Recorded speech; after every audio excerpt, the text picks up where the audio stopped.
अस्सलामुअलैकुम। पेशे खिदमत है अंबरनाग मारिया सीरीज की कहानी केटी सांप के आगे दूसरा हिस्सा।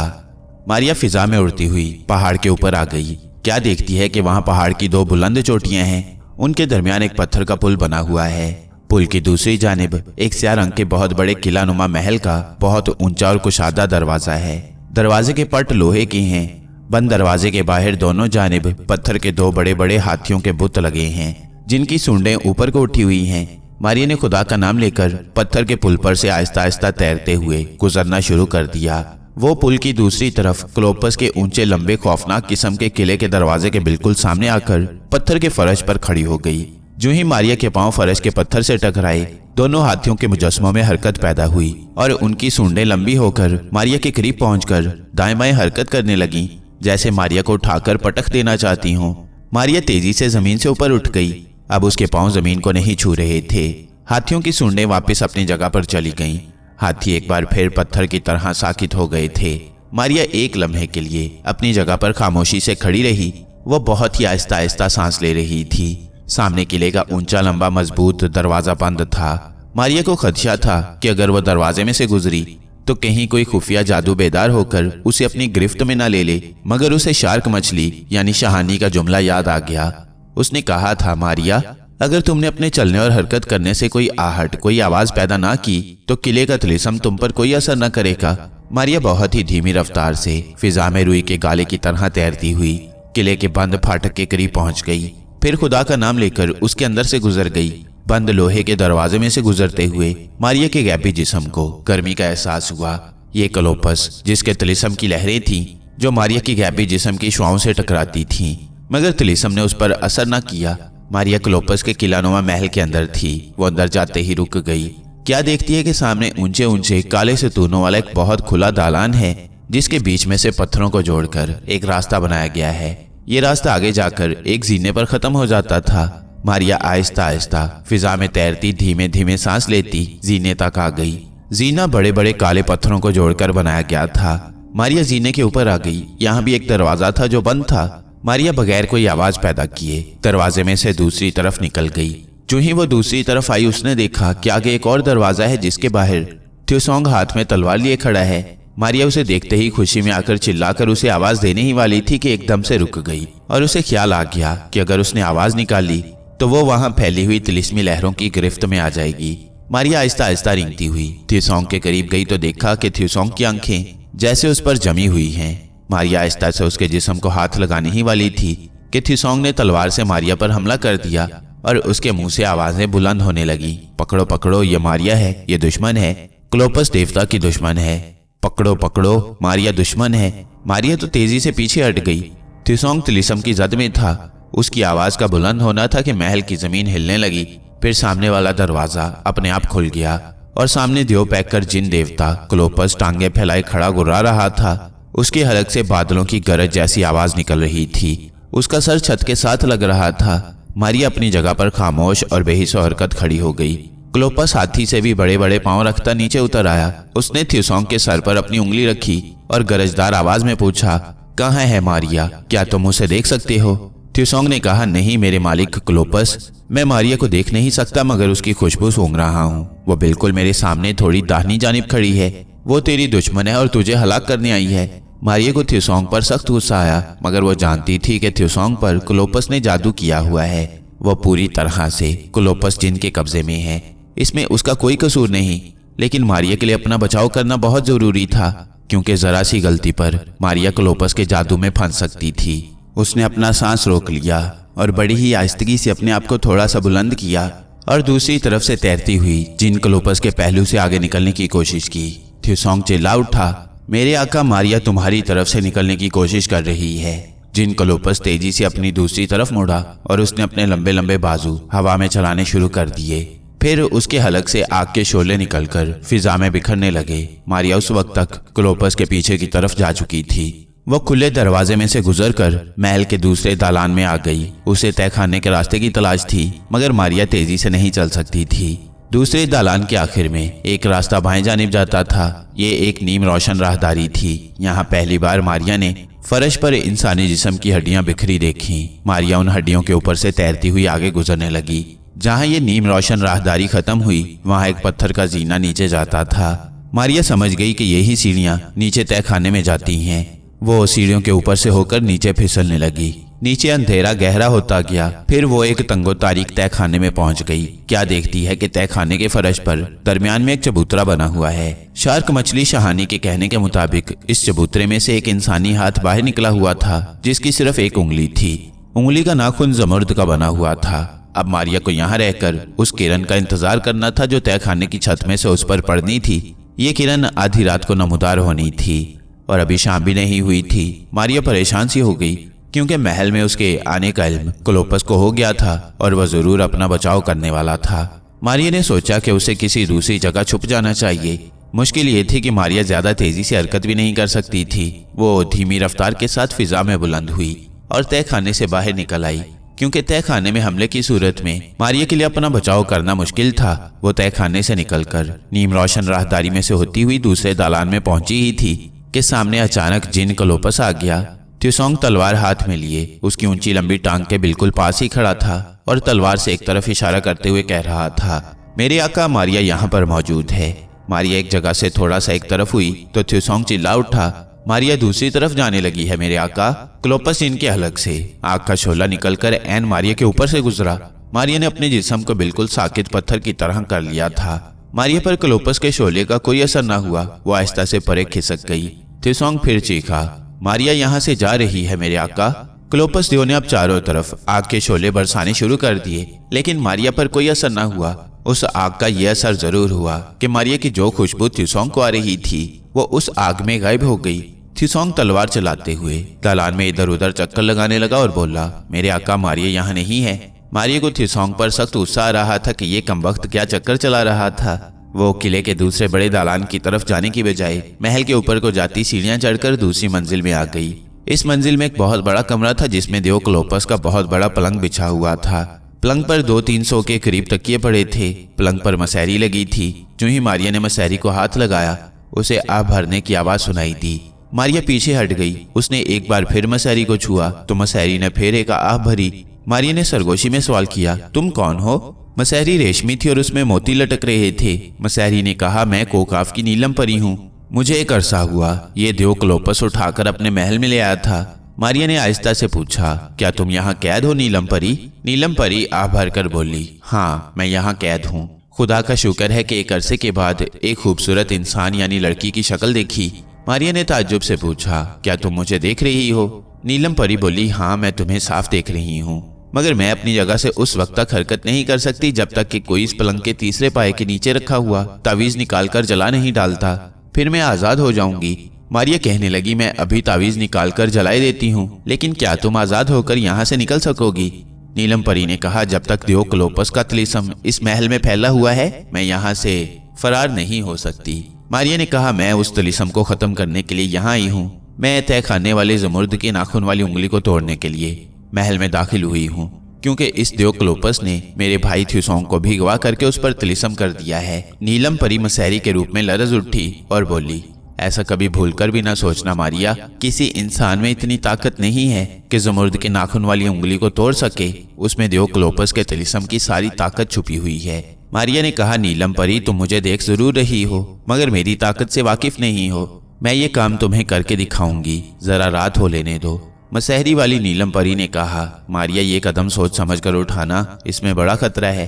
मारिया कहने लगी, मैं अपने भाई और शार्क मछली शहानी की 7 बच्चियों के साथ तुम्हें भी इस तिलिस्म जहन्नुम से आजाद कराना चाहती हूँ। क्या तुम नहीं चाहती कि तुम्हें यहाँ से आजादी मिले और तुम कोकाफ अपने वतन में चली जाओ? मसहरी नीलम परी ने आह भर कर कहा, अपने वतन जाने की ख्वाहिश किसकी नहीं होती। मारिया बोली, तो फिर मुझे ये काम कर लेने दो और तुम यहाँ आराम से पलंग पर लगी रहो। खुदा मेरे साथ है और मैं इस मुहिम में जरूर कामयाब होंगी। मसहरी कहने लगी, तो फिर एक बात का ख्याल रखना, देव क्लोपस जरूर तहखाने में पहुंचकर जुमुर्द की उंगली की हिफाजत कर रहा होगा। इस वक्त तहखाना तिलिस्म की लहरों से भरा हुआ होगा। तुम पर उसके जादू का असर हो सकता है। तुम इस पलंग के सामने वाले जर्द सरहाने के नीचे एक अंगूठी पड़ी है, वो अपनी उंगली में डाल लो। उससे तुम पर देव क्लोपस के जादू का असर नहीं होगा। मारिया ने सरहाने के नीचे से एक स्याह नगीने वाली अंगूठी निकालकर अपनी उंगली में पहन ली। फिर पलंग के एक पाए के नीचे से तावीज निकालकर उसे जला डाला। मसहरी एक बार जोर से कांपी, लर्जी और फिर नीलम परी की आवाज आई, मारिया मैं मसहरी की कैद से तो आज़ाद हो गई हूँ। अब इस महल के तिलिस्म से सिर्फ उसी वक्त निकल सकूंगी जब तुम उस तिलिस्म का खात्मा करोगी। मैं तुम्हारे लिए दुआ करूंगी क्योंकि मैं इस ख्वाबगाह से बाहर नहीं जा सकती।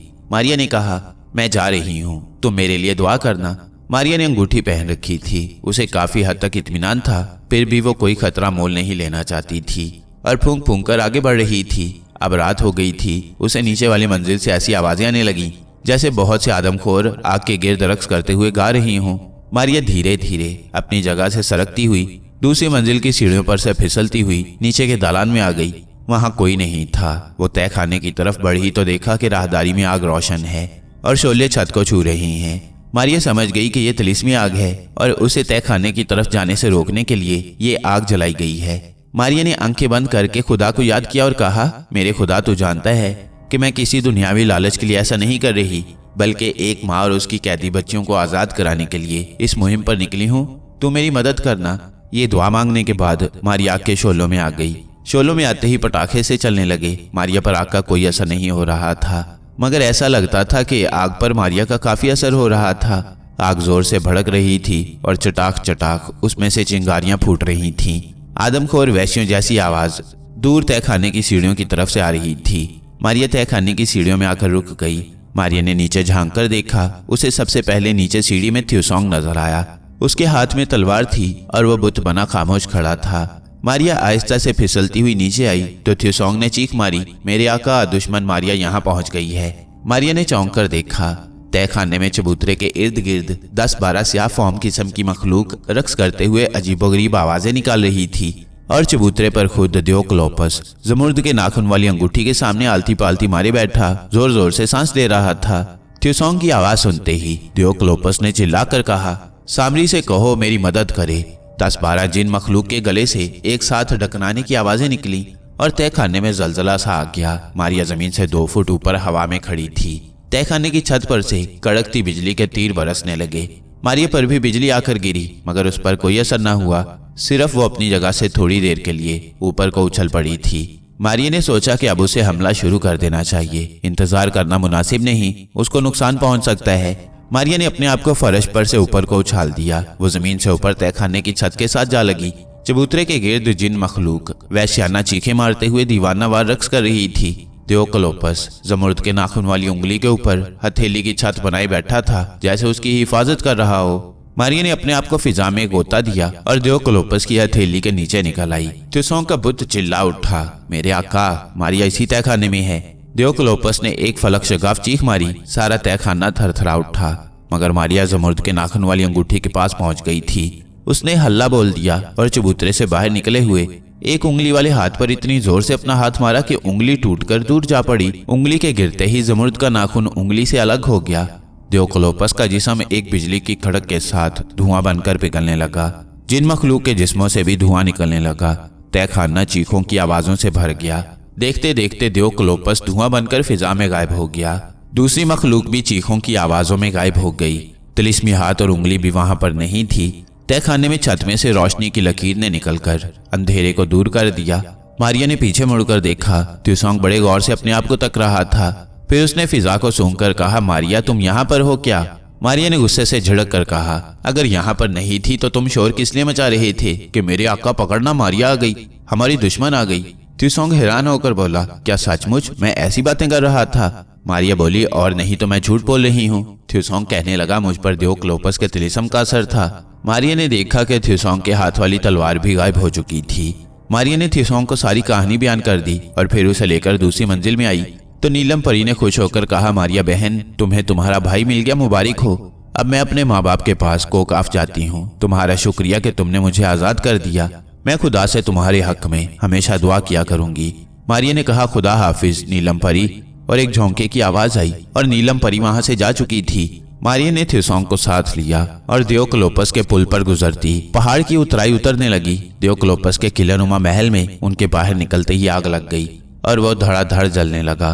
दियोक्लोपस का तिलिस्म भी उसकी मौत के साथ ही खत्म हो गया था। जब मारिया और थ्यूसोंग हौज के पास आए तो देखा कि वहाँ एक खूबसूरत औरत 7 हसीन और जमील लड़कियों के साथ बैठी है।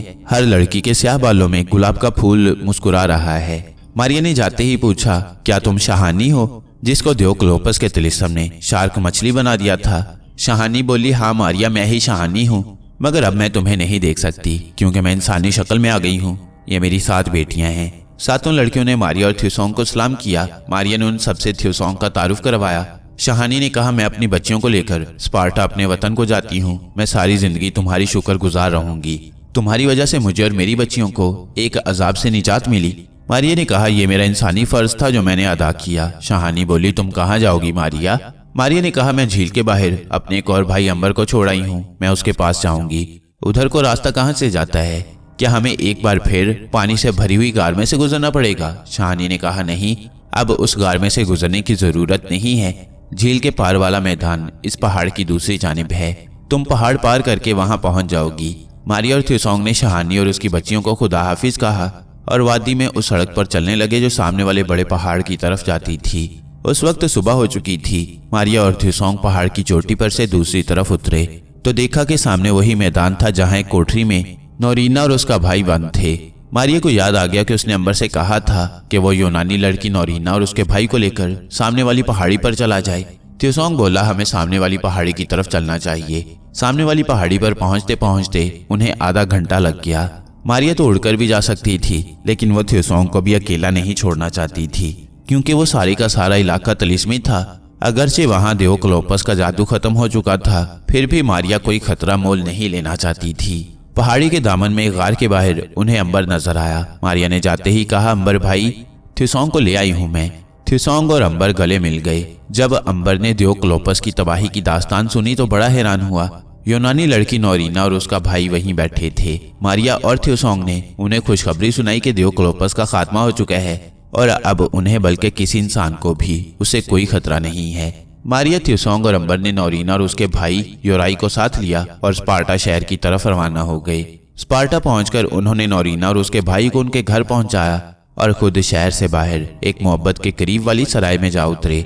यहाँ भी उन्हें केटी और नाग में से किसी की खुशबू नहीं आ रही थी। फिर भी थ्यूसोंग बोला, हमें कुछ रोज यहाँ रहकर नाग और केटी की जुस्तजू करनी चाहिए। अंबर, थ्यूसोंग और मारिया तो यूनान के शहर स्पार्टा में आ गए थे। अंबर, थ्यूसोंग और मारिया तो यूनान के शहर स्पार्टा में आ गई। दूसरी तरफ केटी को नन्ही विशाखा हबशी औरत की शक्ल में उसका खामंद जादूगर गम्बाश अपनी जेब में डाले समुद्र में सफर करते हुए मुल्क सूडान की तरफ जा रहा है कि वहां सूडान के बादशाह के दरबार में नन्ही उंगली के बराबर आधी काली आधी गोरी केटी विशाखा को पेश करके उसे दौलत हासिल करे। जबकि नाग भी हब्बाश के साथ मुल्क यूनान की तरफ चला रहा था। हब्बाश मुल्क यूनान की एक बंदरगाह पर उतरकर नाग से रुखसत होकर किसी जजीरे की तरफ चला गया, जबकि नाग वहां से यूनान के दारुल हुकूमत एथेंस में दाखिल हो गया। यहाँ से अंबर, केटी, थ्यूसोंग और मारिया में से किसी की खुशबू ना आई तो वो यूनान के दूसरे बड़े शहर स्पार्टा की तरफ चल पड़ा। स्पार्टा में दाखिल होते ही पहली बार नाग ने फिजा में अंबर, थ्यूसोंग और मारिया की हल्की हल्की खुशबू महसूस की। वो बहुत खुश हुआ। उसने खुशबू के पीछे पीछे चलना शुरू कर दिया। ये खुशबू स्पार्टा शहर के शुमाल की जानिब से आ रही थी, जहां मोहब्बत के पास वाली सराय में अंबर, थ्यूसोंग और मारिया वहां मौजूद थे। अभी तक उन लोगों ने नाग की खुशबू महसूस नहीं की थी क्योंकि हवा अंबर, थ्यूसोंग की जानिब से नाग की तरफ चल रही थी और काफी तेज थी। नाग एक पहाड़ी सड़क पर अपने दोस्तों की खुशबू के साथ साथ आगे बढ़ रहा था कि आसमान पर घने बादल छा गए। हवा ने आंधी की शक्ल इख्तियार कर ली और इस कदर तेज हवा चलने लगी और बारिश शुरू हो गई कि नाग के लिए इंसान की शक्ल में पैदल चलना मुश्किल हो गया। अगर वो उकाब की शक्ल बदलता है तो बारिश में उसके पर भीग सकते थे और वो आसानी से उड़ नहीं सकता था। चुनाचे नाग ने सोचा कि बजाय किसी उकाब या सांप की शक्ल बदलने के बेहतर यही है कि यहाँ किसी जगह थोड़ी देर रुक कर बारिश के तूफान के ठहर जाने का इंतजार किया जाए। नाग ने दाएं बाएं देखा। ये वीरान पहाड़ी इलाका था जहाँ दूर दूर दरख्त उगे हुए थे। नाग को एक तरफ टीले की ढलान के नीचे एक पुराना मकान नजर आया। नाग उसकी तरफ बढ़ा। बारिश में वो दौड़ता हुआ चला जा रहा था। मकान के पास आकर उसने देखा कि मकान वीरान वीरान सा है। वहां किसी इंसान की मौजूदगी का कोई निशान नहीं था। बरामदे में एक टूटा हुआ बेंच औंधा पड़ा था। नाग जल्दी से बरामदे में आ गया। वो बारिश से तो कम से कम बच गया था। उसने अपने बालों में से बारिश का पानी झाड़ा और बेंच को सीधा करके उस पर बैठ गया। मौसम सर्दियों का नहीं था, इसलिए सर्दी नहीं थी। अब उसने मकान का जायजा लिया। मकान के सहन में शदीद बारिश हो रही थी। बादल गरज रहे थे। बादलों ने दिन के वक्त भी अंधेरा कर दिया था। नाग ने देखा कि मकान के बरामदे में सिर्फ 2 कमरों के दरवाजे हैं, जिनमें से एक कमरे का दरवाजा बंद था और दूसरे का आधा खुला था। उसने उठकर खुले दरवाजे वाले कमरे के अंदर झांका। उस कमरे में टूटा फूटा सामान बिखरा हुआ था। दूसरे कमरे को नाग ने अंदर की तरफ धकेला तो दरवाजा खुल गया। नाग ने अंदर झांकने की बजाय शराफत और शाइस्तगी से काम लेते हुए आवाज दी कि अंदर कोई है। अंदर से किसी ने जवाब ना दिया। नाग ने दूसरी बार फिर आवाज दी, फिर भी किसी की तरफ से कोई जवाब ना आया। नाग ने आहिस्ता से दरवाजा खोलकर अंदर देखा। कमरे में कोई इंसान नहीं था, लेकिन नाग की तेज आंखों को कमरे के अंधेरे में भी एक औरत का बुत आधा जमीन में गड़ा हुआ नजर आ गया। नाग कमरे में आ गया। ये एक बूढ़ी औरत का आधा बुत था। इसका ऊपर वाला हिस्सा जमीन से बाहर और निचला धड़ जमीन के अंदर दबा हुआ था। नाग ने ख्याल किया कि हो सकता है यहाँ जो कोई पहले रहता हो वो इस बुत की पूजा करता हो और ये बुत किसी देवी का हो। उस जमाने में मुख्तलिफ देवी देवताओं की पूजा आम हुआ करती थी। नाग कमरे से निकल आया। उसने दरवाजा बंद कर दिया और बारिश के रुकने का इंतजार करने लगा। बारिश बड़ी मूसलाधार हो रही थी। आसमान काले बादलों से भरा हुआ था। उन काले स्याह बादलों की वजह से दिन के वक्त भी अंधेरा सा छा गया था। नाग दूसरे कमरे के दरवाजे के पास दीवार के साथ लगे हुए बेंच पर बैठा था। उसे घोड़े के टापों की आवाज सुनाई दी। उसने मकान के सहन वाले दरवाजे के बाहर सामने पहाड़ी ढलान की तरफ निगाह डाली। उधर से एक बंद घोड़ा गाड़ी चली आ रही थी। एक कोचवान जिसने स्याह लंबी बरसाती पहन रखी थी गाड़ी के बाहर वाली सीट पर बारिश में बैठा घोड़ों को चाबुक मार रहा था। नाग सोचने लगा कि ये कौन लोग हैं जो इस वीरान मकान में बारिश के तूफान में चले आ रही हैं। नाग ने यूं ही दिलचस्पी की खातिर अपनी शक्ल तब्दील कर ली। वो एक छोटे से सांप की शक्ल में बेंच के पीछे दीवार से चिमट गया। बंद घोड़ा गाड़ी सेन के टूटे फूटे दरवाजे में से दाखिल होकर आंगन में से होती हुई बरामदे के पास आकर रुक गई। कोचवान ने घोड़ों की बागें खींच ली और अपनी सीट पर ही बैठा रहा। इतने में घोड़ा गाड़ी का बंद दरवाजा खुला और एक स्याह चमड़े के लंबे कोट वाला आदमी गाड़ी के अंदर से निकलकर बरामदे में आ गया। उसने कोचवान की तरफ हाथ हिलाकर यूनानी जुबान में कहा कि इसी जगह इंतजार करो। कोचवान ने आहिस्ता से सारे हिला दिया। ये स्याह लंबे ओवरकोट वाला आदमी बरामदे में लंबे लंबे डग भरता उस कोठरी में दाखिल हो गया जिसके अंदर औरत का बुत आधा जमीन में धंसा हुआ था। नाग को तशवीश हुई कि देखना चाहिए कि यह शख्स अंदर क्या करने गया है। चुनाचे वो दीवार पर ईंट था। कमरे के दरवाजे के पीछे से होकर अंदर चला गया। पुलिसरार आदमी ने दरवाजा बंद करके अंदर कुंडी लगा दी। फिर उसने अपनी लंबी स्याह चमड़े की कोट नुमा बरसाती उतारकर एक तरफ रख दी। जेब में से एक मोमबत्ती निकालकर जलाई, उसे औरत के बुत के सर पर लगाया और फिर उसके कान के पीछे हाथ ले जाकर एक सोने की पिन बाहर खींचकर निकाल ली। पिन के निकलते ही बुत में जान पड़ गई। औरत के होंठ हिले, उसके हलक से एक आह की आवाज निकली और उसने कहा, अकलीद, मेरे हाल पर रहम करो। मैं तुम्हें सच कहती हूँ कि मेरे माँ बाप के पास देवी का खजाना नहीं था। वो देवी के पुजारी जरूर थे, मगर उन्होंने मरते वक्त कोई खजाना मेरे हवाले नहीं किया था। अकलीद ने औरत के मुंह पर जोर से एक तमांचा मारा। औरत की चीख निकल गई। उसने रोते हुए कहा, जब से तुम मुझे कनीज बनाकर लाए हो तुमने मुझ पर बड़े जुल्म किए हैं। मैंने हमेशा तुम्हारी खिदमत की है, मगर उसका अजर तुम मुझे ये दे रही हो कि मुझे जादू की सुई से पत्थर बनाकर आधा जमीन में दफन कर दिया और मुझ पर जुल्म ढा रही हो।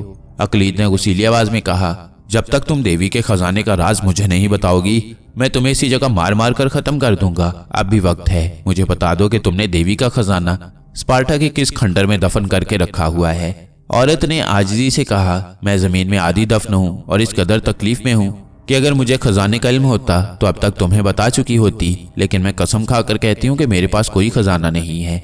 अकलीद ने औरत के मुंह पर दूसरा तमाचा मारा और गरज कर कहा, मैं तुम्हें आज की रात की मोहलत देता हूँ। मैं कल आऊंगा इसी वक्त। अगर तुमने मुझे खजाने का राज ना बताया तो मैं तुम्हें तोड़ फोड़ कर तुम्हारे टुकड़े कर दूंगा। इतना कहकर अकलीद ने औरत के कान के पीछे सोने की पिन दोबारा गाड़ दी, जिसके साथ ही औरत उसी तरह पत्थर की बन गई। अकलीद ने बरसाती पहनी, मोमबत्ती को बुझाकर जेब में रखा और कमरे से निकल गया। नाग ये सारा मंजर देख रहा था। जब अकलीद अपनी घोड़ा गाड़ी में बैठकर वहां से चला गया तो नाग ने दोबारा इंसानी शक्ल इख्तियार की और कमरे में आ गया। उसने दरवाजे को बंद कर दिया और जमीन में गाड़ी हुई औरत के पास जाकर उसके कान के पीछे लगी हुई सुनहरी पिन बाहर खींच ली। पिन के खींचते ही औरत के बुत में जान पड़ गई। औरत ने अपनी बड़ी बड़ी आंखें खोलकर कमरे के हल्के हल्के अंधेरे में देखने की कोशिश की और आजिजी से कहा, अकलीद मुझ पर रहम करो, मुझे खजाने का इल्म नहीं है। और वो रोने लगी। नाग ने कहा, मैं अकलीद नहीं हूँ। औरत ने गौर से अंधेरे में नाग को देखा। उसके सामने एक दूसरा नौजवान बैठा उसे देख रहा था। औरत ने हैरानी से पूछा, तुम कौन हो? तुमने मुझे कैसे जिंदा किया? नाग ने कहा, मेरा नाम नाग है, मैं एक मुसाफिर हूँ। बारिश से बचने के लिए यहाँ आया था। मैंने तुम्हारी और अकलीद की सारी गुफ्तगू सुन ली है। जब वो चला गया तो मैंने जादू की पिन तुम्हारे कान के पीछे से खींचकर तुम्हें फिर से जिंदा कर दिया है। तुम्हारा नाम क्या है? औरत ने कहा, मेरा नाम शार्बो है। मैं एथेंस के मंदिर के पुजारी की बेटी हूँ। मेरे माँ बाप मर गए तो अकलीद, जो स्पार्टा के एक शोबतेबाज है, मुझे अगवा करके अपने साथ ले आया। उसे शक था कि मेरे माँ बाप के पास देवी का खजाना था, जिसका राज वो मरते वक्त मुझे बता गई हैं। अब इसने मुझे अपने तिलिस्म के जोर से जमीन में आधा गाड़ दिया है और मुझसे खजाने का राज मालूम करना चाहता है, जो मुझे बिल्कुल मालूम नहीं। मगर तुमने तिलिस्म पिन निकाल कर अपनी जान का खतरा मोल लिया है मेरे भाई। अकलीद को कई तिलिस्म आते हैं, वो तुम्हें भी जिंदा नहीं छोड़ेगा। नाग ने कहा, तुमने मुझे भाई कहा है तो अब तुम मेरी बहन हो, और कोई भाई अपनी बहन को तकलीफ में देखकर उसे छोड़ नहीं जाया करता। मैं तुम्हारी मदद करूंगा। बाकी रहा अकलीद का तिलिस्म, तो मैं उसकी परवाह नहीं करता। नेक काम में खुदा की ताकत साथ होती है और खुदा के आगे किसी का तिलिस्म नहीं चल सकता। मैं तुम्हें जमीन से बाहर निकालूंगा।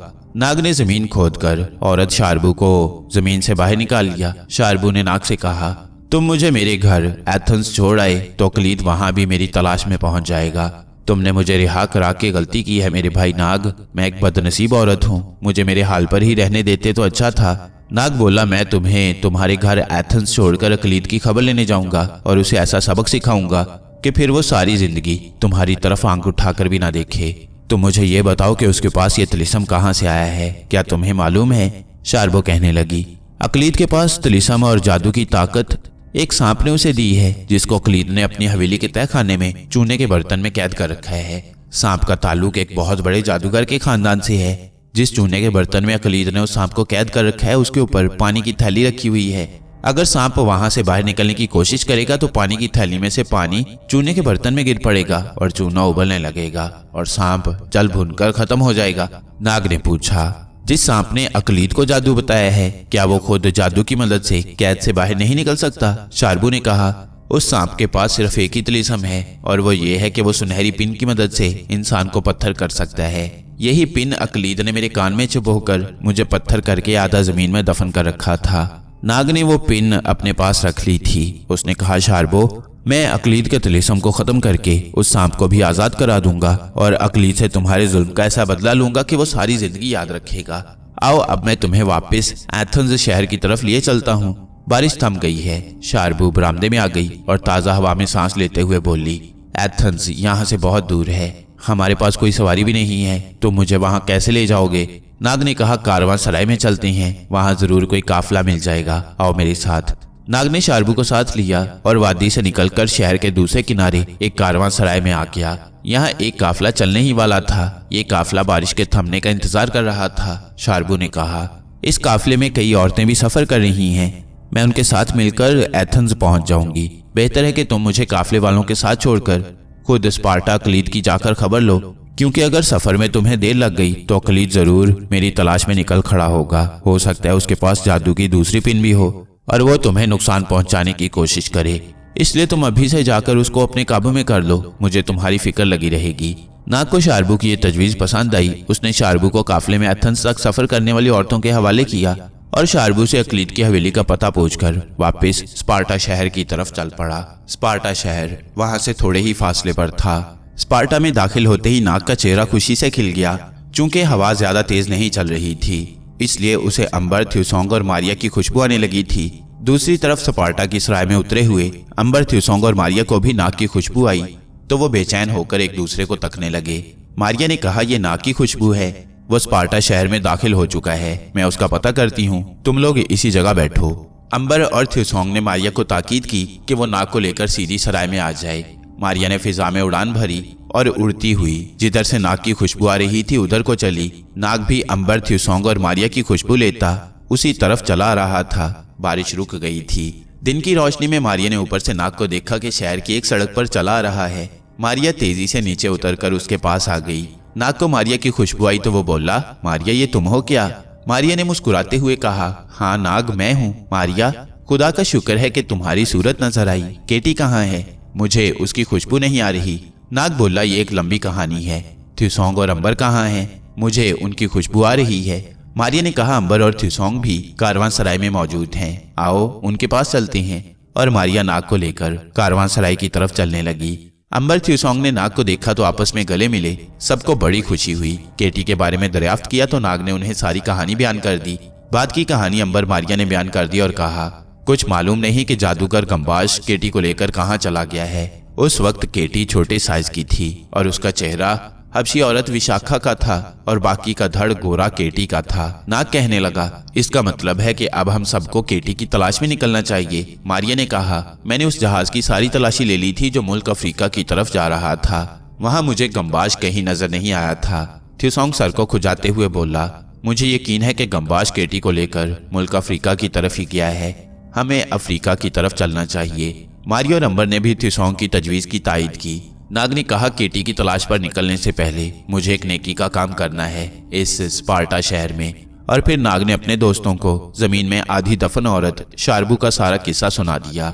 अंबर बोला, अगर अकलीद के पास कोई सांप कैद है तो ये काम तुम आसानी से सारिंजाम दे सकते हो। मारिया ने कहा, मगर खतरा है कि कहीं नाग किसी जादू में ना फंस जाए। नाग हंसकर बोला, नाग इतना बेवकूफ नहीं है कि किसी के तिलिस्म में आ जाए और फिर सांप उसकी मदद भी करेगा। क्यों नाग, अगर तुम कहते हो तो मैं तुम्हारे साथ चलने को तैयार हूँ। नाग ने भी मुस्कुराते हुए कहा, नहीं अंबर भैया, तुम्हारे जाने की जरूरत नहीं, मैं अकेला ही काफी हूँ। मारिया कहने लगी, मैं नाग के साथ जाऊंगी क्योंकि मुझे कोई नहीं देख सकता, इसलिए मैं नाग की मदद कर सकूंगी।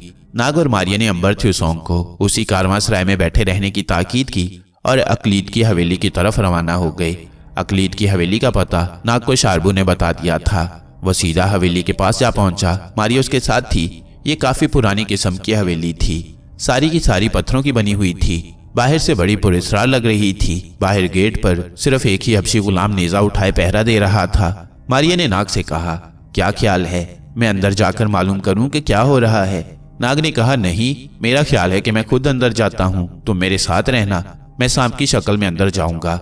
हमें सबसे पहले तहखाने में कैद सांप को वहां से आजाद कराना होगा। मैं जा रहा हूँ। इतना कहकर नाग ने एक छोटी सी स्याह चिड़िया की शक्ल बदली और उड़ता हुआ हवेली के गेट में से अंदर दाखिल हो गया। मारिया उसके साथ साथ उड़ती चली जा रही थी। हवेली के अंदर एक छोटा सा बाग था जो वीरान पड़ा था। सामने हवेली का दूसरा दरवाजा था। नाग और मारिया उसमें दाखिल होकर हवेली के अंदर आ गई।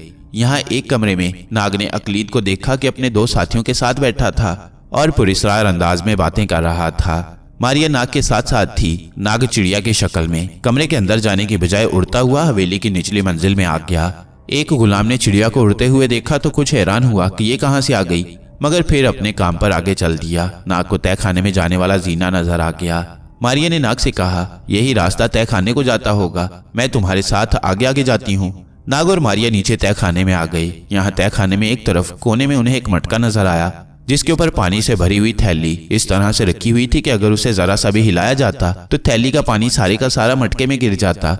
मारिया ने मटके में झांक कर देखा और नाग से कहा, मटके में सफेद चूना भरा हुआ है और एक सबज सांप कुंडली मारे बैठा है। नाग ने फौरन सांप की शक्ल इख्तियार कर ली। मटके में बैठे हुए सांप ने नाग देवता की खुशबू सूंघी तो सांप की आवाज में कहा, क्या अजीम नाग देवता मेरी मदद को आया है? नाग ने कहा, हाँ, मैं नाग देवता हूँ और तुम्हारी मदद ही को आया हूँ। मुझे सारी कहानी मालूम हो चुकी है। सोने का तिलिस्मी पिन मेरी जेब में है। मैंने शारबू को आजाद करा दिया है। अब मैं तुम्हें इस तिलिस्म से आजाद कराने आया हूँ। मटके के सांप ने कहा, अजीम नाग देवता, मैं बड़ी नाजुक जगह पर हूँ। अगर मेरे ऊपर रखी हुई थैली जरा सी हिल गई तो पानी मटके में आ जाएगा। पानी के गिरने से चूना गर्म होकर खौलने लगेगा और मैं जिंदा न बच सकूंगा। नाग ने कहा, मैं अकेला ही नहीं हूँ, मेरे साथ मारिया भी है। मारिया उस थैली को गायब कर देगी। तुम बाहर आने के लिए तैयार हो जाओ। नाग ने मारिया से कहा, मारिया, क्या तुम उस थैली को इस तरह उठाकर गायब कर सकती हो कि थैली जरा सी भी हिलने ना पाए? मारिया ने कहा, क्यों नहीं। इतना कहकर मारिया आहिस्ता से आगे बढ़ी और उसने थैली पर अपनी नजर न आने वाली उंगली रख दी। फिर उसे नीचे से ऊपर उठा लिया। थैली उसके हाथ में आते ही गायब हो गई। लेकिन उसके हटने से अकलीद को पता चल गया कि तहखाने में कोई दुश्मन पहुंच गया है। वो अपने दोस्तों के पास से तेजी से उठा और भागता हुआ तहखाने में आ गया। उस वक्त तक नाग ने सांप को मटके से निकाल लिया था। सांप को मारिया ने उठा लिया था और वो गायब हो गया था। और नाग ने सुनहरी पिन मारिया को दे दी थी और हदायत कर दी थी कि अकलीद वहां आए तो ये पिन उसके कान के पीछे चुभो दे। खुद नाग चिड़िया की शक्ल बदलकर तहखाने के कोने में अंधेरे में छुप गया था। अकलीद तहखाने में दौड़ता हुआ घबराया हुआ आया। जब देखा कि मटके में सांप नहीं है तो परेशान होकर बाहर को जाने ही लगा था कि मारिया ने उसके कान के पीछे तिलिस्मी सुनहरी पिन जोर से गाड़ दी। अकलीद वहीं पत्थर का बन गया। नाग इंसानी शक्ल में आकर उसके पास आ गया। अकलीद को उंगली लगाकर देखा, उसका जिस्म पत्थर बन चुका था। नाग ने मारिया से कहा, जुल्म करने वाले का अंजाम यही होना चाहिए। अब ये शख्स बाकी जिंदगी पत्थर का बुत बनकर इस तहखाने में गुजारेगा। आओ मारिया, चलते हैं। मारिया ने जाते जाते पत्थर के अकलीद को धक्का दे दिया। अकलीद फर्श पर गिर गया और वैसे ही पड़ा रहा। नाग और मारिया मटके के सांप को लेकर हवेली से बाहर आ गए। कारवां सराय में पहुंचकर नाग ने मटके के सांप का त्युसोंग और अंबर से तारुफ करवाया। नाग ने सांप से पूछा कि वो कहाँ जाने का इरादा रखता है। मटके का सांप बोला, अजीम नाग देवता, मेरा ताल्लुक अफ्रीका के कदीम जादूगर सपेरों के एक खानदान से है। मैं चाहता हूँ कि वापस मुल्क अफ्रीका में ही चला जाऊँ। नाग ने कहा, इत्तफाक की बात है कि हम भी मुल्क अफ्रीका की तरफ ही जा रही हैं। तुम हमारे साथ ही सफर करना। हम तुम्हें अफ्रीका के साहिल पर पहुंचकर खुदा हाफिज कह देंगे। नाग बोला, ये मेरी खुशकिस्मती है कि मैं अजीम नाग देवता के साथ सफर करूंगा।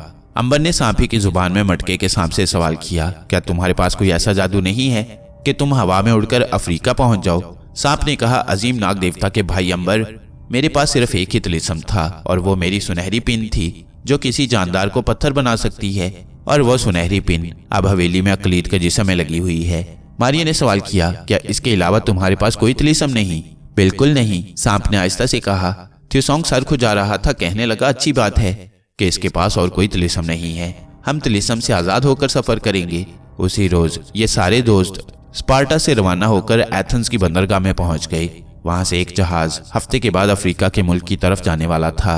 उनके पास अब सोने चांदी का एक सिक्का भी नहीं रहा था। उन्हें जहाज के किराए की भी जरूरत थी। नाग ने सांप से कहा, क्या तुम्हें इस शहर के नीचे दफन किसी ऐसे खजाने का इल्म है जहां से तुम एक आध हीरा ले आओ कि जिसको फरोख्त करके हम सोने के सिक्के हासिल कर सकें? मटके के सांप ने कहा, अजीम नाग देवता, इस बंदरगाह के करीब ही एक पुरानी बारादरी है। उसके नीचे एक कदीम खजाना दफन है। उस खजाने की हिफाजत एक सुरख सांप कर रहा है। आप उसे हुक्म दें, वो आपकी खिदमत में जो आप कहेंगे हाजिर कर देगा। नाग ने सुरख सांप का तस्वुर करके उसे हुक्म दिया कि जिस खजाने की तुम हिफाजत कर रहे हो उसका कोई हीरा मोती लेकर मेरे पास पहुंचो। थोड़ी ही देर बाद एक सुरख सांप वहां हाजिर हो गया, जिसके मुंह में एक आलूचे जितना सफेद मोती था। सुरख सांप ने अजीम नाग देवता के हजूर मोती पेश करते हुए अदब से सलाम किया और कहा, अजीम नाग देवता, ये मेरे खजाने का सबसे कीमती मोती है। मैं इसे आपकी खिदमत में पेश करने का फख्र हासिल करता हूँ। नाग ने मोती अंबर के हवाले किया और सुरख सांप का शुक्रिया अदा करके उसे वापस भेज दिया। सांप चला गया तो नाग ने अंबर से कहा, अंबर, अब तुम इसे शहर में ले जाकर बेच आओ, क्योंकि ये काम अक्सर तुम ही किया करते हो। अंबर मुस्कुराया और बोला, वैसे त्युसोंग भी हीरे मोतियों का बड़ा माहिर है, उसे क्यों ना भेज दें? मारिया बोली, हाँ, मेरा ख्याल है कि ये काम इस बार त्युसोंग भाई को ही करना चाहिए। क्यों त्युसोंग? त्युसोंग बोला, मुझे क्या एतराज हो सकता है, मगर मेरी एक शर्त है, और वो शर्त ये है कि मैं अकेला ही ये मोती लेकर जाऊंगा। मारिया या अंबर मेरे साथ नहीं जाएंगे। मारिया, अंबर और नाग कहकहा लगाकर हंस पड़े। मारिया ने कहा, ठीक है, तुम्हारे साथ कोई नहीं जाएगा, लेकिन अब जल्दी से जाओ, क्योंकि फिर शाम हो गई तो बाजार में दुकानें बंद हो जाएंगी। त्युसोंग ने मोती जेब में रखा और स्पार्टा शहर की तरफ चला। जौहरियों के बाजार में बड़ी रौनक थी। त्युसोंग एक दुकान में दाखिल हो गया। जौहरी दुकानदार ने त्युसोंग की तरफ कोई खास तवज्जो न दी। वो एक खूबसूरत कपड़ों वाली बेगम साहिबा को जवाहरात का सेट दिखा रहा था। त्युसोंग एक तरफ हटकर खामोश खड़ा हो गया। जौहरी को अच्छा न लगा कि एक ग्राहक करीब ही खड़ा है। उसने त्युसोंग से पूछा, तुम किस लिए आए हो भाई? त्युसोंग ने जेब से मोती निकालकर जौहरी के आगे रख दिया और कहा, मैं ये मोती फरोख्त करना चाहता हूँ। जौहरी ने मोती देखा तो उसकी तजुर्बाकार आंखें फौरन पहचान गई कि ये बेहद कीमती और 400 साल पुराने मिस्री शाही खानदान के खजाने का मोती है। वो ये भी समझ गया कि ये आदमी कहीं से चुरा कर लाया है, मगर वो तो इसे थोड़े बहुत पैसे देकर खरीद लेना चाहता था। उसने कहा, मैं इसके तुम्हें सोने के 10 सिक्के दे सकता हूँ। त्युसोंग को इतना मालूम था कि ये पुराने शाही खानदान का मोती है। उसके मुंह से निकल ही गया कि ये तो शाही खानदान का मोती है, तुम इसके इतने थोड़े पैसे क्यों दे रहे हो? बेगम जो करीब खड़ी थी चौंकी और मोती को हाथ में लेकर गौर से देखने लगी। उस बेगम को जवाहरात का बड़ा शौक था और उसका ताल्लुक भी शाही खानदान से था। मगर अब स्पार्टा में शाही खानदान की हुकूमत नहीं रही थी और लोगों की नुमाइंदा सेनेट हुकूमत करती थी। मगर शाही खानदान के लोग स्पार्टा शहर से बाहर एक कदीम महल में रहते थे। ये बेगम भी उसी कदीम महल से आई थी। जौहरी ने त्युसोंग से कहा, ये मोती तो जरूर शाही खानदान का है, मगर तुम्हारे पास कहाँ से आ गया? फिर तुम्हारा ताल्लुक तो शाही खानदान से नहीं है, जरूर तुमने कहीं से चोरी किया है ये मोती। त्युसोंग को गुस्सा आ गया। उसने मोती उठाकर जेब में रख लिया और बोला, मैं तुम्हें इस इल्जाम लगाने का मजा चखा सकता हूँ, मगर मैं कोई गड़बड़ करना नहीं चाहता। त्युसोंग जाने लगा तो बेगम ने उसे रोक कर कहा, ये मोती मैं खरीद लूंगी, तुम कितनी रकम चाहते हो इसके एवज? क्योंकि मैंने इसे पहचान लिया है, ये वाकई शाही खजाने का कीमती मोती है। त्युसोंग ने कहा, आप क्या देंगे इसका? बेगम मुस्कुराई और बोली, मेरे साथ मेरे पुराने महल में चलो, मैं तुम्हें इसके एवज सोने के 1000 सिक्के दे सकती हूँ। त्युसोंग बड़ा खुश हुआ, बोला, आप इसे क्यों खरीदना चाहती हैं? जौहरी ने कहा, इसलिए कि बेगम साहिबा का ताल्लुक भी शाही खानदान से है। ये ही इस मोती की कदर पहचानती हैं। जाओ इनके पास बेच दो, इतनी रकम तुम्हें बाजार में और कहीं नहीं मिलेगी। त्युसोंग ने बेगम से कहा, मैं तैयार हूँ। बेगम ने त्युसोंग को साथ लिया और दुकान से बाहर आ गई। बाहर 4 गुलाम एक डोली लिए खड़े थे। त्युसोंग बेगम के साथ डोली में बैठ गया और डोली स्पार्टा शहर के कदीम शाही महल की तरफ रवाना हो गई। त्युसोंग को लेकर बेगम शाही महल में आ गई। त्युसोंग ने देखा कि एक बड़ा ही पुराना महल था और उसकी हालत खस्ता हो रही थी। साफ मालूम हो रहा था कि इस महल में जो लोग रहते हैं उनके पास इतने पैसे अब नहीं रहे कि वो महल की मुरम्मत करा सकें। महल में नौकर भी 1-2 ही नजर आ रहे थे। एक कनीज तश्त में कुछ फल लेकर सामने से गुजर गई। बेगम ने उसे रोक कर कहा, तलाम, हमारे मेहमान की खातिर करो। फिर बेगम ने त्युसोंग को एक मेहमान खाने में बैठने के लिए कहा और बोली, मैं अभी तुम्हारे लिए सोने के सिक्के लेकर आती हूँ, तो मेहमान खाने में थोड़ी देर इंतजार करो। मोती अभी तक त्युसोंग के पास ही था। वो कमरे में बैठ गया। यहाँ पुराने सोफे पड़े थे जिनका मखमल जगह जगह से मैला कुचैला हो गया था। उस पर जो कभी सोने का पत्रा लगा हुआ होता था वो उखाड़ कर बेच दिया गया था शायद। कनीज तलाम ने त्युसोंग के आगे फलों का तश्त रख दिया और कहा, आप शौक करें, मैं आपके लिए शरबत लाती हूँ। त्युसोंग एक सेब उठाकर खाने लगा। इतने में बेगम भी वहां आ गई। एक हबशी नौकर ने सोने के सिक्कों से भरी हुई थैली उठा रखी थी। बेगम ने मुस्कुराते हुए त्युसोंग से कहा, तुम्हारे सिक्के मैं ले आई हूँ। हबशी नौकर ने थैली खोलकर तश्त में सोने के सिक्के उलट दिए। त्युसोंग ने देखा ये असली सोने के सिक्के थे। उसने गिने, पूरे 2000 थे। त्युसोंग ने मोती जेब से निकालकर बेगम के हवाले कर दिया और सिक्के थैली में डालकर उठने लगा तो बेगम ने कहा, क्या तुम मेरी मेजबानी कबूल नहीं करोगे? अगरचे अब हमारा शाही दरबार नहीं रहा, वो शानो शौकत नहीं रही, लेकिन हमारे शाही अदब आदाब उसी तरह बरकरार हैं। हमारे शाही महल में आया हुआ मेहमान हमारी तरफ से कावे की दावत जरूर कबूल करता है। और कनीज तलाम तश्त में कावे की 2 प्यालियां लेकर आ गई। गरम गरम कावे में से भाप और खुशबू उठ रही थी। त्युसोंग तकल्लुफ में आकर वहीं बैठ गया। बेगम ने एक प्याली त्युसोंग को दी और दूसरी खुद उठाकर आहिस्ता आहिस्ता कावा पीने लगी। वो साथ साथ अपने शाही खानदान की तारीफ में बातें भी करती जा रही थी। उसने त्युसोंग से बिल्कुल न पूछा कि वह मोती कहाँ से लाया है। त्युसोंग ने कावा चखा। कावा बड़ा खुशबूदार था। बेगम ने त्युसोंग से पूछा कि वो कहाँ का रहने वाला है। त्युसोंग ने कहा, मैं एक सयाह हूँ, हीरे जवाहरात का भी काम करता हूँ। ये मोती हमारे खानदान में पुराने जमाने से चला रहा है।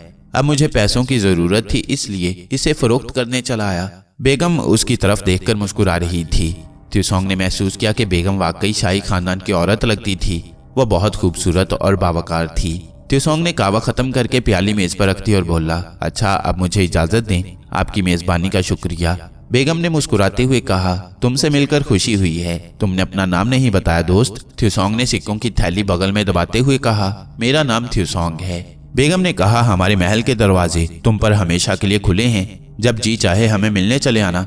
ये कहकर त्युसोंग ने दरवाजे की तरफ कदम बढ़ाया ही था कि वो जैसे पत्थर की तरह बेहिस होकर धड़ाम से फर्श पर गिर पड़ा। कावे में मिला हुआ महलूल अपना असर कर चुका था, बल्कि बेगम को हैरानी थी कि इस दवाई ने इतनी देर क्यों लगा दी। त्युसोंग को तो बहुत पहले बेहोश हो जाना चाहिए था। बेगम ने सबसे पहले आगे बढ़कर गुलाम को इशारा किया। गुलाम ने सोने के सिक्कों की थैली त्युसोंग की जेब से निकालकर कनीज को दे दी और बेहोश त्युसोंग को कांधे पर डालकर एक तंगो तारीख सीढ़ियां उतरने लगा। बेगम को मालूम था कि वो उसे कहां ले जाएगा। बेगम कीमती मोती लेकर महल के कोने वाले गोल कमरे में आ गई, जिसकी मेहराबी खिड़की पर इश्क पेचा की बेल ने साया डाल रखा था और पुरस्कार कमरे में अंधेरा सा छाया हुआ था। इस छोटे से कमरे में एक लंबी दाढ़ी और तीखी शैतानी आंखों वाला एक बूढ़ा पत्थर की गोल मेज के गिर्द बैठा सामने रखे एक प्याले पर झुका हुआ था। उस प्याले के पानी में एक बाघ का अक्स उभरा हुआ था। बेगम अंदर दाखिल होकर बड़े अदब से एक तरफ खड़ी हो गई। शैतान आंखों वाले बूढ़े ने प्याले के पानी की तरफ देखते हुए बेगम से पूछा, क्या तुम्हें वो मोती मिल गया जिसकी हमें तलाश थी? बेगम ने मोती मेज पर बूढ़े के सामने रख दिया। बूढ़े ने सफेद मोती को अपनी लंबी लंबी जर्द उंगलियों में पकड़कर अपनी तीखी खिंची हुई आंखों के सामने घुमा फिरा कर देखा। उसका चेहरा मुस्कुरा रहा था। वो बोला, बेगम वो आदमी कहाँ है जो ये मोती चुरा कर लाया था? बेगम ने कहा, वो महल के खुफिया तहखाने में बेहोश पड़ा है। बूढ़ा बोला, देखो पानी में आज से 2000 साल पहले के मुल्क मिस्र के शाही बाग का नक्शा उभर आया है। यही वो बाग है जहां अगर हम इस मोती को चुरा कर लाने वाले को धकेल देंगे तो ना सिर्फ ये कि खजाने का सुरख सांप हमें अपने आप कदीम मिस्र का सारा खजाना यहाँ महल में पहुंचा देगा, बल्कि इस प्याले के पानी में आबे हयात का असर पैदा हो जाएगा और जो भी इसे पी लेगा वो कभी न मर सकेगा। बेगम बड़ी खुश थी। कहने लगी, अजीम सामरी, जो आदमी ये शाही मोती चुरा कर लाया था उसका नाम त्युसोंग है। वो तो पूरे कद का नौजवान है। उसको हम इस प्याले में कैसे गिराकर आज से 2000 बरस पहले के मिस्री बाग में पहुंचाएंगे? सामरी के चेहरे पर मक्काराना मुस्कुराहट नमूदार हुई। उसने बेगम की तरफ देखकर कहा, तुम उस नौजवान थिसोंग को फौरन यहाँ मंगवाओ। मैं तुम्हें बताऊंगा कि उसे इस प्याले में किस तरह डाला जाएगा। जल्दी उसे यहाँ लाओ। बेगम कमरे से बाहर आई। गुलाम को बुलाकर हुक्म दिया कि वो फौरन थिसोंग को ऊपर ले आए। उस वक्त पुरस्कार गोल कमरे में शैतानी सामरी की आंखें प्याले के पानी पर जमी हुई थीं, जहां 2000 साल पुराने एक शाही बाग का अक्स दिखाई दे रहा था। बेगम उसके करीब ही बैठ गई। इतने में गुलाम बेहोश थिसोंग को ऊपर ले आया। बेगम ने गुलाम को बाहर जाने का हुक्म दिया। गुलाम के जाते ही सामरी ने दरवाजा बंद करवा दिया और मोमबत्ती जलाकर मंत्र पढ़ने शुरू कर दिए। मंत्र पढ़ते हुए वो थिसोंग पर फूंके भी मारता जाता था। फिर उसने मोमबत्ती को उठाया और उसकी जलती हुई पिघलती मोम थिसोंग पर गिरा दी। पिघली हुई मोम के गिरते ही थिसोंग का जिस्म एक छोटी सी मकड़ी जितना हो गया। शैतानी सामरी ने थिसोंग को उठाया और प्याले के पानी में डाल दिया।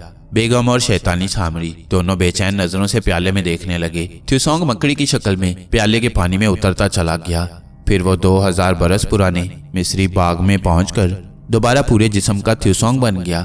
वो अभी तक बेहोश था और पुराने मिस्री बाग के घास पर पड़ा था। शैतानी सामरी ने खुशी की एक चीख मारी और कहा, बेगम, अब ये प्याले का पानी आबे हयात बन चुका है। जो इसे पिएगा वो कभी नहीं मर सकेगा। बेगम ने जोश में आकर कुछ ऐसी घबराहट में प्याले का पानी पीने के लिए उठाया कि प्याला उसके हाथ में लड़खड़ाया और फिर नीचे गिरकर टूट गया।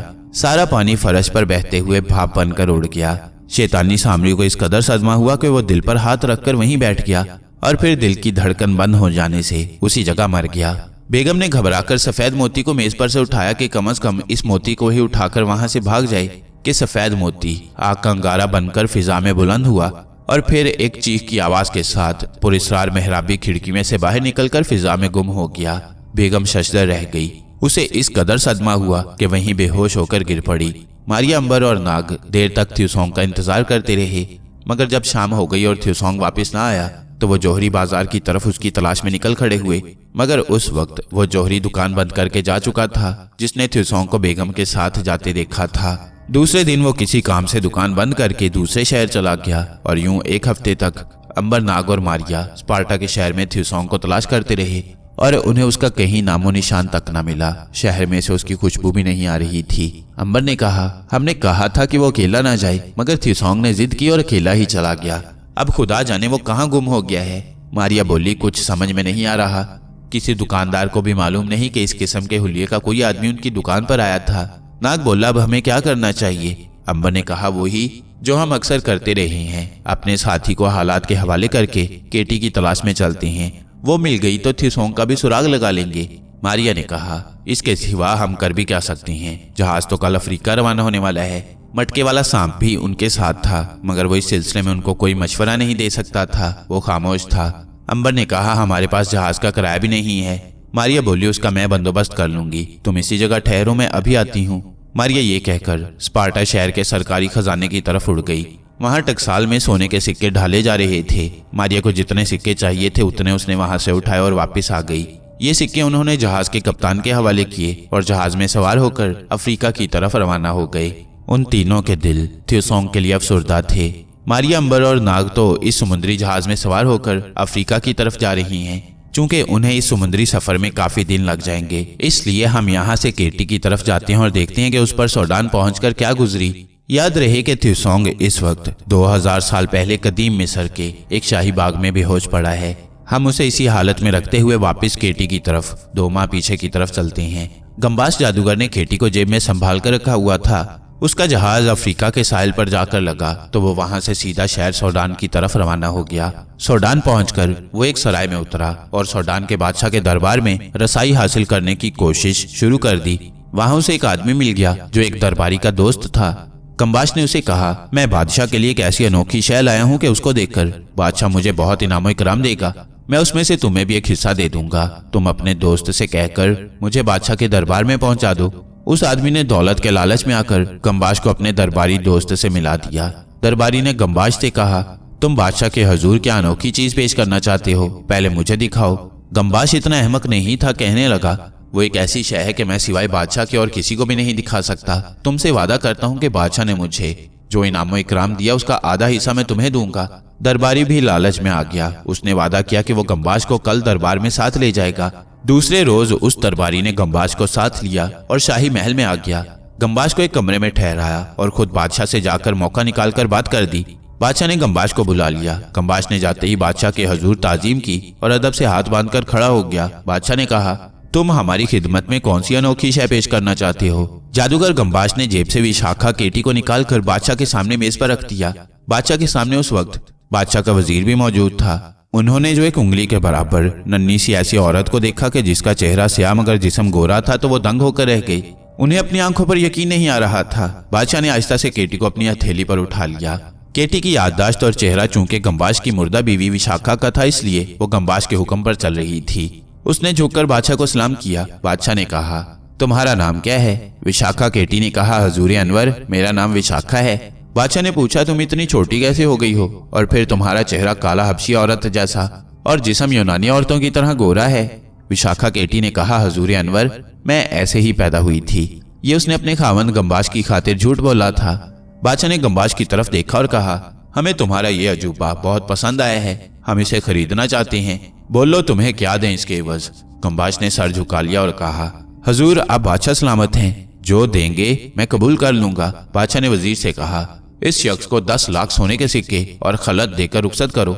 वजीर ने गम्बाश की तरफ देखकर कहा, मेरे साथ आओ। गम्बाश वजीर के साथ बाहर चला गया। बादशाह ने नन्ही केटी को एक सोने के छोटे से पिंजरे में बंद कर दिया। विशाखा केटी ने कोई एतराज न किया। वजीर ने गम्बाश से कहा, तुम इस छोटी सी औरत को कहाँ से लाए हो? गम्बाश बोला, हजूर ये ऐसे ही पैदा हुई थी। वजीर ने गम्बाश को एक सतून के पास बैठने का इशारा किया और कहा, तुम यहाँ बैठो, मैं गुलाम को कहता हूँ वो तुम्हारा इनाम लेकर अभी आता है। गम्बाश बड़ा खुश था। उसने इधर उधर देखा, वहां दरबारी नहीं था। गम्बाश ने सोचा कि वो अकेला ही सारी दौलत लेकर यहाँ से रफू चक्कर हो जाएगा और दरबारी और उसके दोस्त को एक पाई भी नहीं देगा। कुछ देर के बाद गम्बाश को अपने पीछे किसी के कदमों की आहट सुनाई दी। उसने ख्याल किया कि गुलाम उसका इनामो इकराम लेकर आ गया है। गम्बाश ने पलट कर देखा तो उसे अपने पीछे एक स्याह जिस्म वाला हट्टा कट्टा हबशी जल्लाद दिखाई दिया, जिसके हाथ में छुरा चमक रहा था। गम्बाश घबराकर उठने ही लगा था कि हबशी जल्लाद का हाथ अपनी जगह से हरकत में आया और छुरे के एक ही वार ने गम्बाश के 2 टुकड़े कर दिए। ये सब कुछ वजीर के हुक्म से किया गया था। गुलाम ने गम्बाश के टुकड़े उठाकर बोरी में बंद किया और वहां से चला गया। वजीर अपने कमरे के झरोके में खड़ा ये सब कुछ देख रहा था। जब गम्बाश उसके रास्ते से साफ हो गया तो वजीर सीधा बादशाह के कमरे में आया और झुककर अर्ज की कि आपके हुक्म के मुताबिक गम्बाश को उसका इनाम दे दिया गया है। बादशाह बड़ा खुश हुआ। वो उस वक्त सोने के पिंजरे में बंद केटी से बातें कर रहा था। वजीर ने शाम को दरबार के शाही नजूमी को अपने कमरे खास में तलब किया और उससे कहा, बादशाह सलामत ने एक अजीबोगरीब नन्ही सी औरत को अपने महल में पिंजरे में बंद करके रख लिया है, जो मेरे हिसाब से मनहूस बात है। तुम्हारा हिसाब क्या कहता है? क्योंकि मैं नहीं चाहता कि शाही महल में कोई ऐसी मनहूस चीज दाखिल हो जो इस महल पर तबाही लाए। शाही नजूमी ने हिसाब लगाया और बोला, वजीर आजम, ये औरत जो नन्ही मुन्नी सी दिखाई देती है असल में पूरे कद काट की औरत है, मगर इस पर जादू किया गया है और बड़े खतरनाक तलीसम के जरिए से छोटा बना दिया गया है। वजीर ने पूछा, क्या यह हमारे दरबार के लिए मनहूस है? शाही नजूमी बोला, हजूर, कोई भी जादू की शय शाही दरबार के लिए नेक शगुन साबित नहीं हो सकती। कुछ मालूम नहीं कि इस औरत के अंदर किस किस्म का तलीसम भरा गया है कि इसकी शुआएं कब निकलकर शाही महल को भस्म कर डालें। वजीर सोच में पड़ गया। उसने शाही नजूमी से कहा, क्या तुम्हारे पास कोई ऐसा मंत्र है कि जिसको फूंकने से उस औरत का तलीसम टूट जाए? शाही नजूमी कुछ देर गौर करने के बाद बोला, हजूर, मेरे नजूम के हिसाब में एक अमल ऐसा है कि उससे किसी भी शय को उसकी असली हालत में लाया जा सकता है। मैं उस अमल को पढ़कर कोशिश करता हूँ। वजीर ने कहा, तुम आज रात को मेरे कमरे में आ जाना, मैं उस औरत को यहाँ पिंजरे से निकाल लाऊंगा, क्योंकि उस औरत की वजह से शाही महल पर तबाही नाजिल हो सकती है, इसलिए मैं शाही महल को तबाही से बचाने के लिए ये सब कुछ कर रहा हूँ। शाही नजूमी अदब से सर झुकाकर चला गया। रात को जब बादशाह अपनी ख्वाबगाह में चला गया तो वजीर महल के उस कमरे में आया जहाँ सोने के पिंजरे में केटी बैठी थी। वजीर ने उसे पिंजरे से निकालकर जेब में डाला और सीधा अपनी ख्वाबगाह में वापस आ गया। शाही नजूमी उसका इंतजार कर रहा था। वजीर ने नन्ही सी केटी को शाही नजूमी के सामने रख दिया और कहा, इस पर अपना अमल करो। शाही नजूमी पहले ही से तैयार था और अपना अमल तकरीबन पूरा कर चुका था। उसने मंत्र पढ़कर केटी पर फूंक मारी। फूंक के साथ ही केटी के अंदर पहली तब्दीली ये पैदा हुई कि उसका सर केटी का बन गया, यानी विशाखा का चेहरा गायब हो गया। वो केटी बन चुकी थी, अगरचे वो छोटी थी अभी। केटी ने होश में आते ही इर्द गिर्द देखा और चिल्लाकर बोली, तुम लोग कौन हो? मैं कहाँ हूँ? अंबर और थ्यूसोंग कहाँ है? नाग कहाँ है? वो मेरे साथ थे। वजीर ने शाही नजूमी की तरफ देखा। नजूमी ने कहा, वजीर आजम, लगता है इस औरत को गम्बाश जादूगर इसके दोस्तों से अगवा करके ले आया था। और इस पर जादू करके इसे अपने साथ अजूबा बनाकर रखे हुए था। वजीर ने कहा, क्या इसका तिलिस्म टूट गया है? शाही नजूमी बोला, एक तिलिस्म नहीं टूट सकता, बेहतर यही है कि आप इसे महल से दूर किसी घने जंगल की गहरी घाटी में फेंकवा दें, जहां से ये कभी बाहर न निकल सके। वजीर आजम ने कहा, ठीक है, यूं इस महल पर से नहुसत के साए दूर हो जाएंगे। वजीर आजम ने उसी वक्त अपने खास गुलाम को तलब किया और उसे हुक्म दिया, इस नन्ही सी औरत को थैली में बंद करके ले जाओ और घने जंगल की किसी गहरी घाटी में जाकर फेंक दो। केटी चिल्लाने लगी, शोर मचाने लगी, मगर उस नन्ही सी केटी की कौन सुनता। गुलाम ने केटी को उठाकर रेशमी थैली में डालकर बंद किया और घोड़े पर बैठकर शाही महल से जंगल की तरफ रवाना हो गया। रात के अंधेरे में वो जंगल के अंदर एक गहरी घाटी के किनारे पहुंचकर घोड़े से उतर पड़ा। नीचे गहरी घाटी दूर तक चली गई थी। गुलाम ने थैली जेब से निकाल ली और उसे घाटी में फेंक दिया। केटी थैली में बंद थी। थैली कलाबाजियां खाती रात के अंधेरे में गहरी घाटी के दरख्तों और झाड़ियों से टकराती एक छोटी सी पहाड़ी नदी के किनारे घास पर जाकर गिर पड़ी। घास काफी घनी और नरम थी, इसलिए केटी को कोई चोट न लगी। थैली फट गई। केटी थैली से बाहर आ गई। उसने देखा कि वह अंधेरे में तारीक घाटी में नदी के किनारे खड़ी है। केटी ने अपने जिस्म पर निगाह डाली। वह बिल्कुल छोटी सी हो गई थी। अब उसे सब कुछ याद आ रहा था। उसका मकसद अब किसी न किसी तरह अंबरनाग थ्यूसोंग और मारिया तक पहुंचना था। उसने नदी के किनारे किनारे अंधेरे में ही चलना शुरू कर दिया। सारी रात केटी जंगल में चलती रही। चूंकि वो बहुत छोटी थी, इसलिए जंगल से बाहर निकलते निकलते उसे काफी दिन निकल आया। केटी ने देखा कि अब उसके सामने एक सहरा है जिस पर सूरज चमक रहा है। दूर तक रेत के ऊंचे नीचे टीले फैले हुए थे। केटी के सामने अब मिस्र के दरिया नील तक फैला हुआ सहरा था जो सूरज की गर्मी में जल रहा था।